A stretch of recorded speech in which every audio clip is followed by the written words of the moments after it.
Hi there. My name is Rory. I run this channel called The Love Chat. And if you have found this video, you are very likely recently broken up with, and I'm going to be taking you through the steps I think and have found through personal experience and my coaching service to be the most useful steps if you're looking to reconcile with someone in a romantic situation. So, first and foremost, you have heard, I'm sure, about the no contact rule.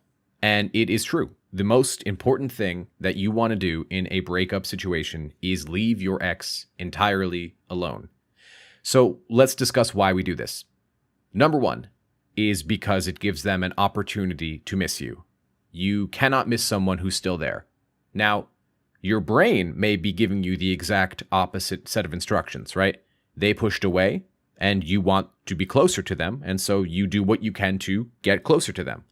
That is most of the time, and I've released other videos explaining when not to do no contact, but most of the time you want to give them the space. You want to give them the opportunity to miss you because their mind is made up about this stuff. They have decided that they want to break up with you. They've been thinking about it and sitting on this decision for a while, and one well-framed argument is not going to have them undo weeks to potentially months or maybe even years of thinking about this decision.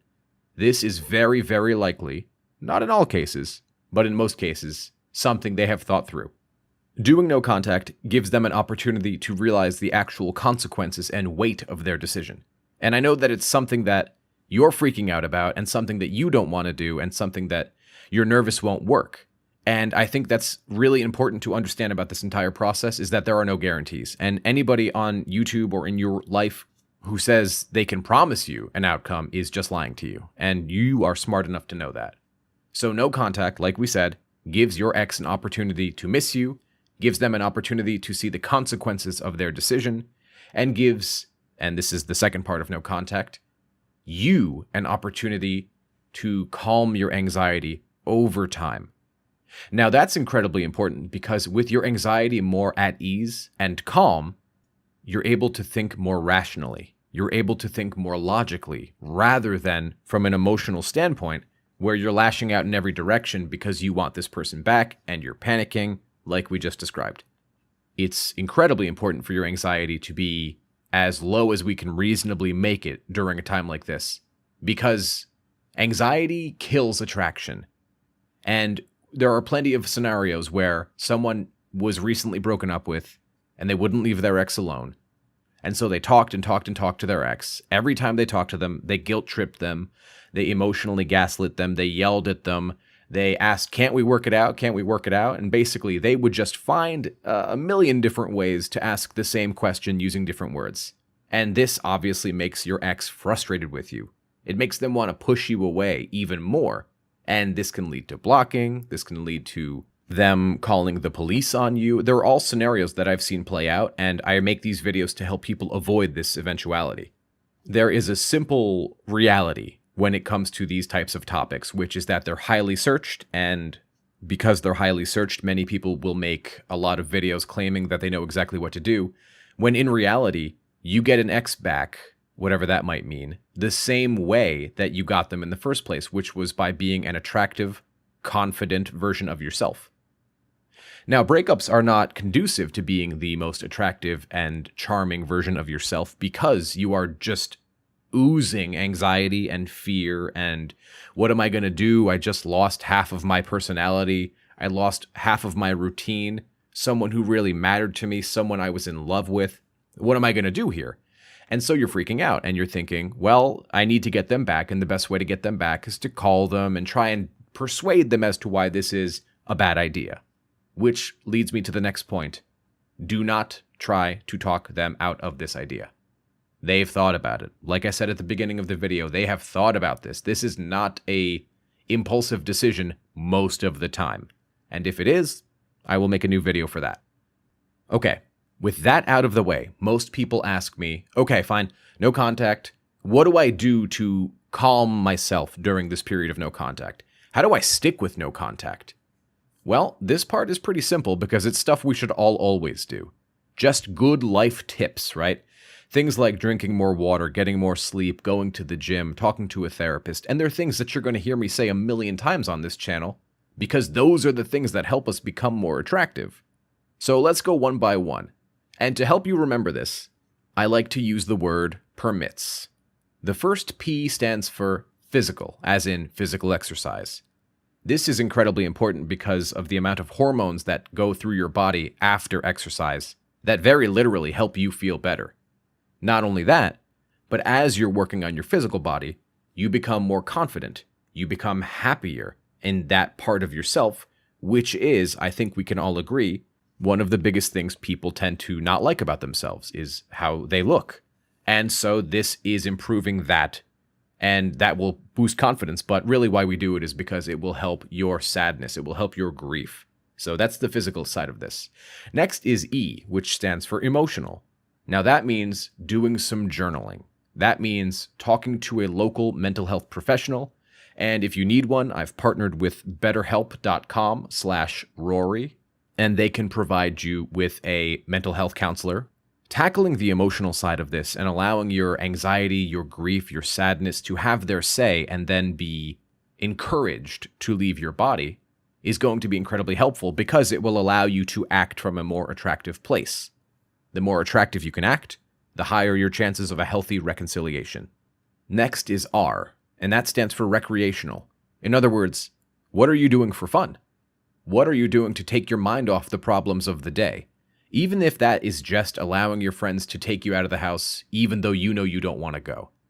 Part of this process of healing and reconciliation does involve you doing a few things that you're not comfortable with, because discomfort is fertilizer for growth, and we're trying to grow as humans here, so that the problems in the relationship don't just repeat themselves, because we're not the same people.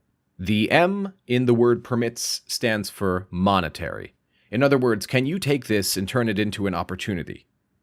This could just be working harder at work. It could be convincing yourself to go back to school, or maybe changing a job. What I find a lot of people do is when they're going through breakups, they tend to change something about themselves. Maybe it's a haircut, maybe it's a tattoo. This is just an example of taking that impulse and wanting to use it towards something a bit more productive, like monetary growth. Next is I. I stands for intellectual. What can you be doing right now that piques your intellectual curiosity? Can you be focusing on learning a new skill? Maybe learning how to play the guitar? Something along those lines. Even if it's something as simple as reading a new book.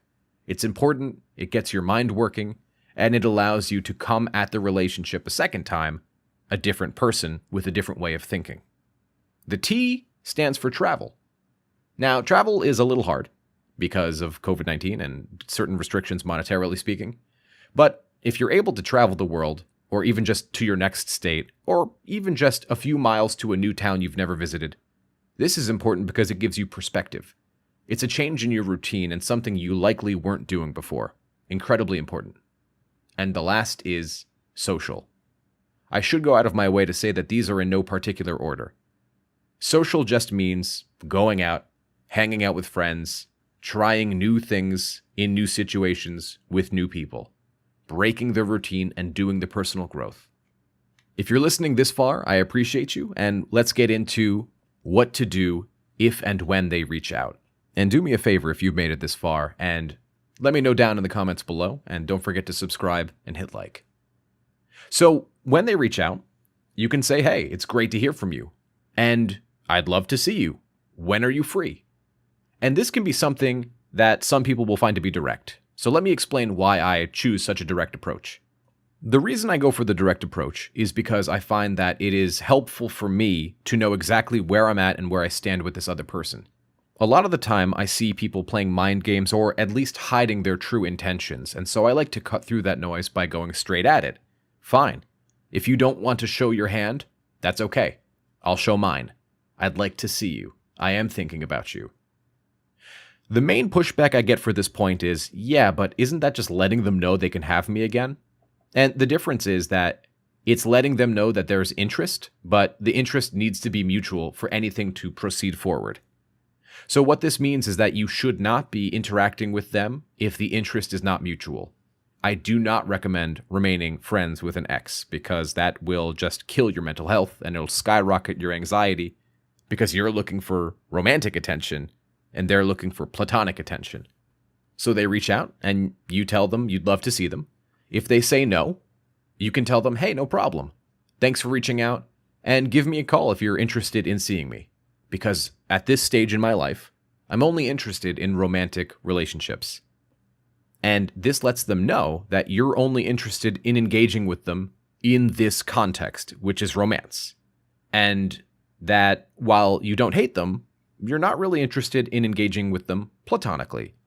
And that if your mind changes, one day you can just reach out to them and just be friends. But while you're romantically yearning for them, I do not recommend that, for the reasons I mentioned earlier. If they say yes, however, go out, have a fun time, and set one date a week. And in between, you should have all of these other routines that you've been building up during that period of no contact. See, here's the beauty of doing it this way, is that it's win-win.